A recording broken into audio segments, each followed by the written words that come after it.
I'm with the Menomonie Police Department. I'm Kelly. I'm a patrol lieutenant with the Menomonie Police Department. I'm Kat. I'm the sexual assault victim advocate at the Bridge to Hope. And I'm Angie. I'm the director of sexual assault victim services at the Bridge to Hope.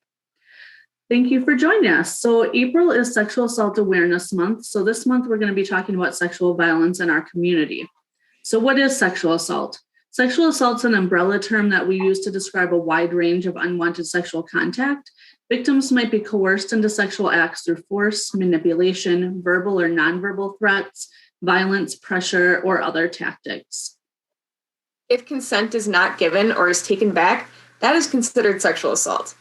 This can include, but is not limited to, fondling, unwanted sexual touching, rape, which would be penetration of the victim's body using genitals, fingers, and/or objects, attempted rape, forcing, coercing, or manipulating a victim to perform sexual acts. In Wisconsin, consent is defined as words or overt actions by a person who is competent to give informed consent, indicating a freely given agreement to have sexual intercourse or contact. So consent is not present when the other person is incapacitated due to use of alcohol or drugs, fears the consequences of not consenting, says no, either verbally or physically, and is not an active participant in the activity. In Wisconsin, any kind of sexual contact with a person under the age of 18 is illegal. So one of the best resources to, I think anyway, to demonstrate consent and the just ins and outs of it is called the T video. You might have seen it. If you haven't, we're going to put the link in the description here. It's a really great video. It just illustrates what consent boils down to in a matter or in a way that is easily digestible, I think, for a lot of people and really helps a lot of people understand consent. So check that out if you have not done so. So next we're going to talk a little bit about the statistics. I do want to have a disclaimer that because sexual assaults are very underreported, these statistics are not always accurate. Oftentimes the numbers are even much higher than we discuss. These statistics can be found on the RAINN website, the Wisconsin Department of Health Services, and the Wisconsin Coalition Against Sexual Assault. 1 in 6 men and 1 in 3 women have experienced sexual violence in their lifetime. Sexual violence impacts everyone, but disproportionately affects people in marginalized communities. 60% of Black girls experience sexual assault before the age of 18. 47% of transgender adults have experienced sexual assault, and 7% of Wisconsin high school students and 16% of gay, lesbian, and bisexual students have been raped, according to the Wisconsin Department of Health Services. Bisexual men and women experience higher rates of sexual violence than their gay, lesbian, or heterosexual peers. 1 in 10 children will experience sexual abuse before they turn 18, which is 1 in 7 girls and 1 in 25 boys.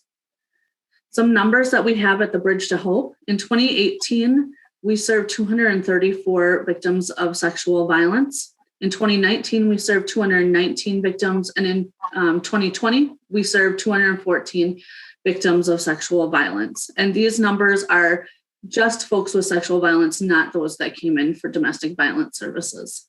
There are many myths and untruths about sexual assault and sexual abuse that we want to address in this video. These are often disguised or present themselves to be facts when in reality, they make it harder for people to recover, more difficult to encourage victims to report.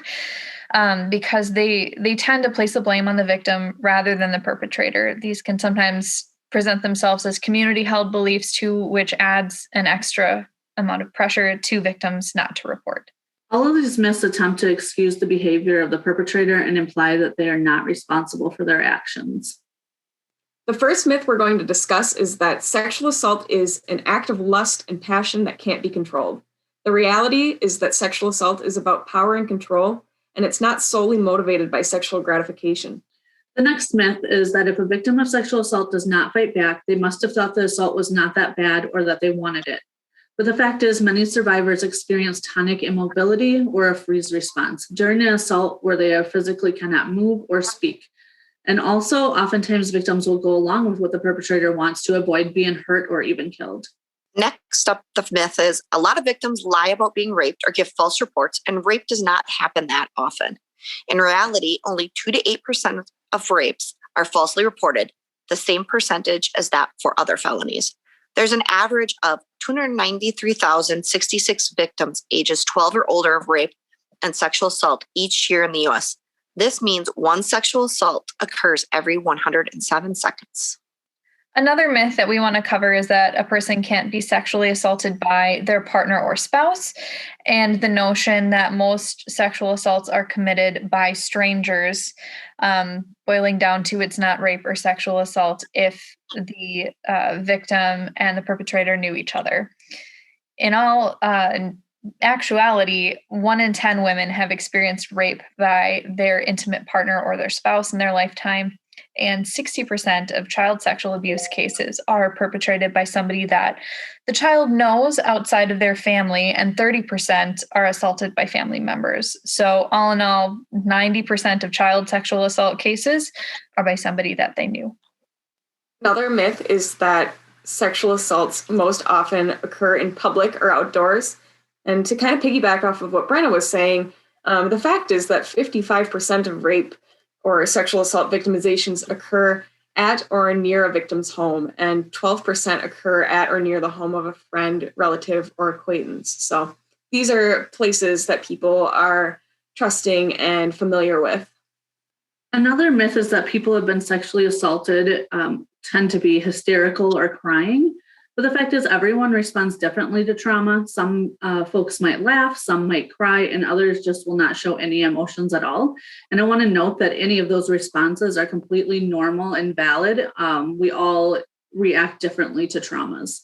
Another misconception is that men are not victims of sexual violence, and this is solely a women's issue. But the fact is that 1.5% of all men have been raped, and 47% of bisexual men have experienced some form of unwanted sexual contact in their lifetime. 1 in 4 men have experienced sexual violence involving physical contact during their lifetimes, and 1 in 38 men have experienced, completed, or attempted rape. 1 in 14 men was made to penetrate somebody, completed or attempted, during his lifetime, according to the CDC. So another common myth is that if somebody is wearing revealing clothing or behaving provocatively or drinking a lot, it means that they are asking for it, quote unquote. In reality, the perpetrator selects the victim. The victim's behavior or their clothing or their choices do not mean in any way that they are consenting to sexual activity. So a common myth is that people with disabilities are at a low risk for sexual assault. In reality, the disability community experiences one of the highest rates of sexual assault. According to the Justice Department data on sex crimes, people with intellectual disabilities, women and men, are the victims of sexual assault at rates more than 7 times than those for people without disabilities. Due to biases and stereotypes, the disability community is not taken seriously or believed when they report instances of sexual violence. Linking with that, another myth is that sex workers cannot be raped because they are selling sex. The fact is that sex workers have the right to give and withhold consent to any sexual activity, and therefore can be raped just like anyone else. A perpetrator is likely hoping that these people in the sex industry are not going to report it due to the nature of their careers. However, it still does not make it any less of a sexual assault. Also believed that it's hard to get help, that help is expensive for survivors of assault. But services such as counseling and advocacy are offered for free or at a low price for survivors by sexual assault service providers, such as the Bridge to Hope. Last myth that we're going to cover today is that there's nothing that we can do to prevent sexual violence. But in reality, there are many ways that we can help prevent sexual violence, including intervening as a bystander to protect someone who may be at risk.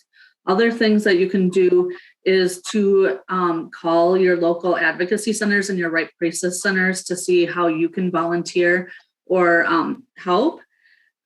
These are only some of the misconceptions surrounding sexual assault. It's important to be aware of these misconceptions because they can be barriers to survivor victims when they're receiving help. If you or someone you love are looking for support and resources, you can reach an advocate at the Bridge to Hope 24/7. We have a text line, a crisis line. You can reach us via social media.